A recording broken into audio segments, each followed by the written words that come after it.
Alô, alô, alô, alô. Testando, testando. E aí, turma? Meu nome é Marco Câmara. Eu sou escritor, jornalista e professor de língua portuguesa, literatura e redação. Eu resolvi gravar esse vídeo sem nenhum tipo de roteiro pré-programado para poder falar que nos últimos tempos eu venho sentindo um desejo muito grande de poder me comunicar com quem está aí do outro lado, né? Talvez isso venha por conta da minha veia como comunicólogo, né? Ou sobretudo como escritor, porque o trabalho do escritor está justamente em compartilhar suas ideias, em compartilhar a sua criação literária, seja ela ficcional, ou poética, ou ensaística, enfim. Mas eu vim às telas porque, sei lá, às vezes eu vivo imerso a tantos pensamentos que talvez no vídeo eu poderia minimamente compartilhá-las e tecer com vocês aí do outro lado minimamente um diálogo. E aí eu fico pensando sobre a questão do nosso Brasil, né? Eu não sei se vocês sabem, mas o Brasil é considerado uma periferia dentro do sistema capitalista, né? O que seria, no caso, ser uma periferia, ser um país, ser uma nação considerada periférica dentro de toda essa estrutura maior que é o próprio sistema capitalista? Nós somos um país pobre, nós somos um país desigual, nós somos um país com muitos problemas de ordem estrutural e que, apesar da nossa tremenda riqueza cultural, enfim, e em outros pontos também, aí, porque o nosso país ele é muito rico, né? Nós temos a nossa floresta amazônica, por exemplo, nós temos os nossos artistas, enfim. O Brasil, dentro de uma esfera mundial, é um país que não tem tanto protagonismo, né? As pessoas, na verdade, pouco se interessam pela nossa cultura e pela nossa gente. É quase como se nós fôssemos, de uma certa forma, invisíveis ou irrelevantes. Eu, como professor de literatura, eu não poderia, evidentemente, não sinalizar o fato de como a nossa literatura brasileira, embora tão rica, tão plural, né, e produzindo nomes tão relevantes, a exemplo do nosso cânone Machado de Assis, Clarice Lispector, Guimarães Rosa, como a nossa literatura ainda hoje ela é tão desvalorizada e tão desconhecida lá fora. É claro que existem muitas traduções, a própria literatura brasileira contemporânea vem sendo traduzida lá fora, mas a verdade é que poucas pessoas literalmente se interessam pela nossa literatura. A começar por nós brasileiros, né? Existe um fetiche muito grande, né, pela literatura estrangeira, pela literatura do exterior, né? A gente pode pensar, por exemplo, nos jovens. Os jovens consomem muito a literatura oriunda dos Estados Unidos, né, a literatura oriunda da língua inglesa, né, porque a gente também vive um fenômeno que não é recente, ela advém de muito tempo, que é a cultura do vira-lata, né? A gente vive numa espiral do cachorro vira-lata, a gente tende a achar que, de fato, as coisas fora são muito melhores do que as nossas, né? E isso também parte do princípio daquela coisa, a grama do vizinho sempre é mais verde, né, do que a nossa, né? Porque a gente não está lá do outro lado para a gente saber todas as indiciocracias, todas as particularidades que habitam aquele outro mundo, né? E E aí a gente passa por uma série de questões, né, que eu acho que falta um olhar, eu diria, um olhar mais politizado e, e mais. Não é, não é reflexivo a palavra, mas eu diria que, parafraseando o Aldir Blanc, o Brasil não conhece o Brasil.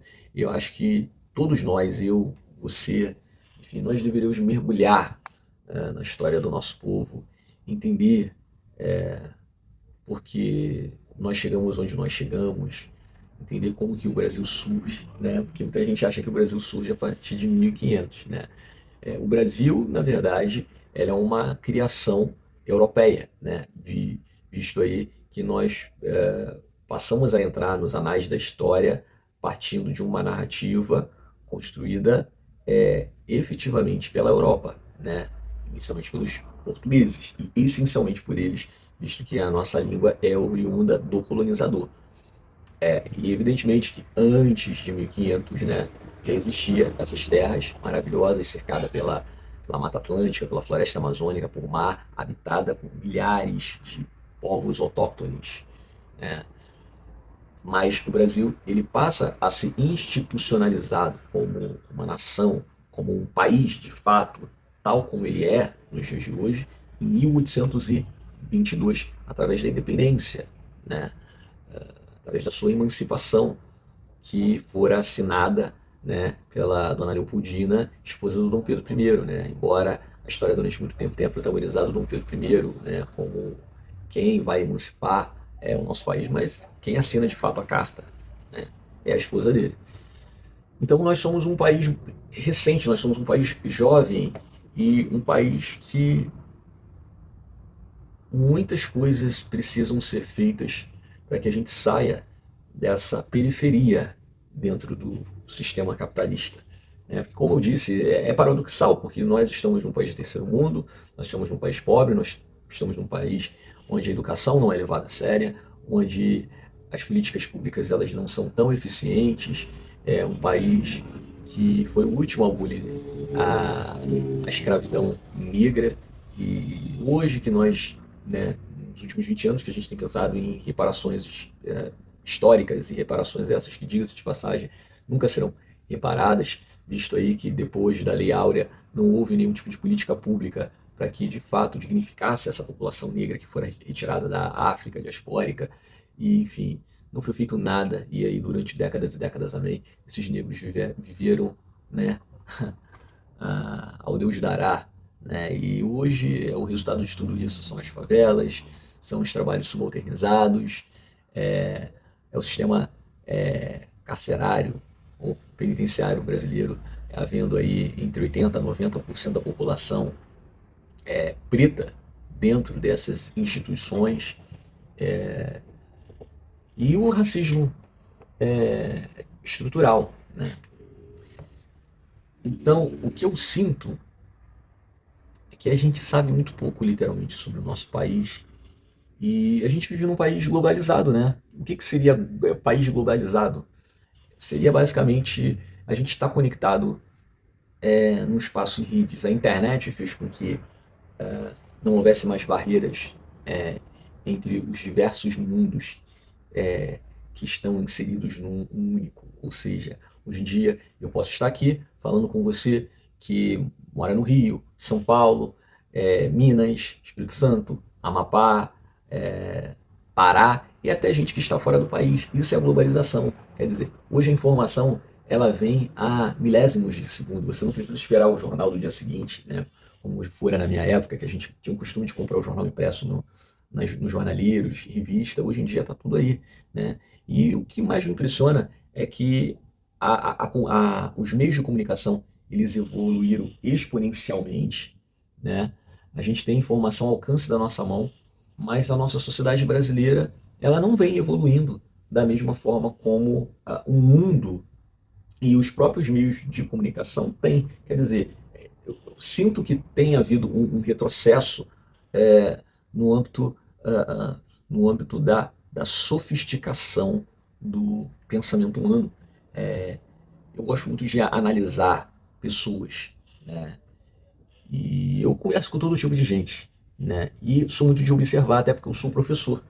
E eu vejo a quantidade de asneiras, a quantidade de ignorância, a quantidade de reproduções extremamente falaciosas e reproduções baseadas apenas em repetições, né? De você ouvir aqui uma coisinha por lá e não houve um aprofundamento, não houve leitura, não houve você correr atrás para saber o porquê do porquê do porquê das coisas. Por que nós estamos assim? As pessoas não entendem a polarização, que nós ainda vivemos, né? Essa coisa, esse fla-flu, esquerda, direita, etc e tal, né? E existem pessoas, inclusive, que não sabem o que significa direita e esquerda. As pessoas simplesmente falam que, sei lá, a esquerda é o PT e a direita é a família, é a religião, né? É você conservar, né, todos os valores éticos e morais, como se a esquerda também, né, não pensasse dessa forma. Quer dizer, cara, falta estudo, né? Falta aprofundamento. E aqui a pauta nem é falar quem está certo, quem está errado, porque não me interessa trazer esse tipo de discussão aqui. Como eu disse, o meu vídeo foi feito para refletir. Eu sou um camarada que eu estou sempre indagando muito, né? Indagando a vida, me indagando as relações, os conflitos que eu vivo, as coisas maravilhosas, as coisas não tão maravilhosas, né? O meu próprio exercício com a escrita, né? A escrita é um lugar onde eu, de fato, eu tento expor coisas que muitas das vezes na minha vida prática, dentro desse pragmatismo, né? Da vida simples, da vida cotidiana, eu não consigo, sabe? E eu escrevo sempre não para trazer verdades absolutas, porque eu detesto verdades absolutas, né? Eu acredito que não existam verdades absolutas. Eu sempre parto por uma provocação, por uma indagação, porque eu acho que refletir, você ter a capacidade de se aprofundar nos meandros do seu pensamento, saindo, na verdade, da base, do primitivo, e você conseguindo minimamente é, é, se adensar e conseguir promover, né, um furo, né, e esse furo no pensamento está voltado justamente na possibilidade de você sair, né, da sua bolha, né, e do senso comum. Eu acho que isso é fundamental. O senso comum, ele é extremamente importante para organizacionar, né, para organizar o hemisfério do civilizatório, o hemisfério do humano, porque a construção humana ela parte do senso comum. E eu sempre digo para com os meus alunos que ninguém nasce humano. Eu não nasci humano, tampouco você. A gente, na verdade, se torna humano à medida em que nós vamos adquirindo uma coisa chamada língua, linguagem. Toda língua, ela é carregada por uma coisa chamada ideologia. E à medida que a gente vai adquirindo, né, essa língua, e a partir daí, porque a língua nada mais é do que um processo de organização do nosso pensamento. Nós somos seres intelectivos, né?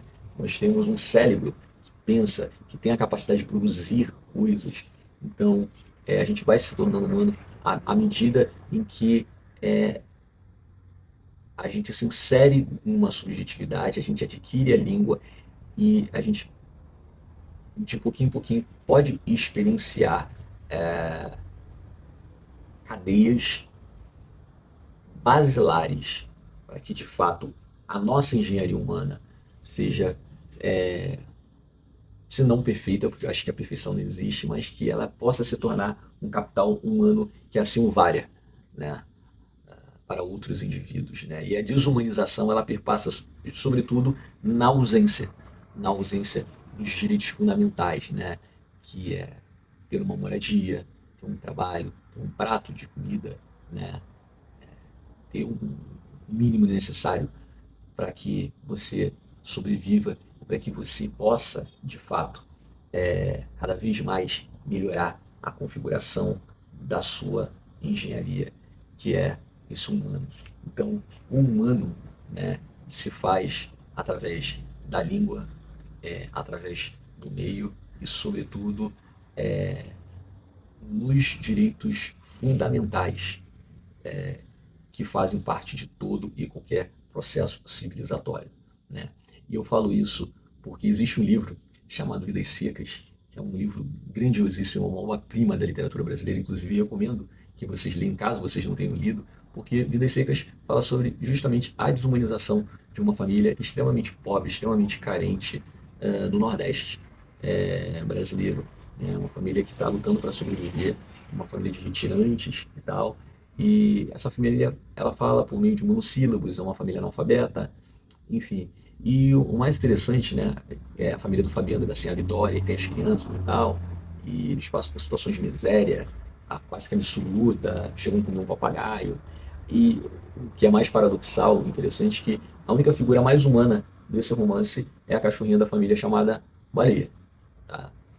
Mas o restante da história vocês vão precisar ler, vale muito a pena, tá, gente? Como eu falei, esse meu vídeo ele não foi roteirizado e a ideia talvez é que eu não roteirize nada no decorrer aí dos próximos vídeos que muito possivelmente virão. A minha ideia é compartilhar reflexões. Espero que alguma coisa tenha feito sentido, mas se também não fez sentido algum para vocês, tá tudo bem. De qualquer forma, eu agradeço para quem ficou comigo até aqui e, por favor, não esqueçam de se inscrever. Caso vocês tenham curtido essa troca, curtam, compartilhem, tá? E, enfim, vamos ver se eu consigo criar uma comunidade de pessoas que refletem a vida, uma comunidade de provocadores. Eu adoro a provocação, mas a provocação positiva, tá ok? E em breve teremos mais vídeo novo no canal, tá? Beijos e abraços e gratidão. Valeu!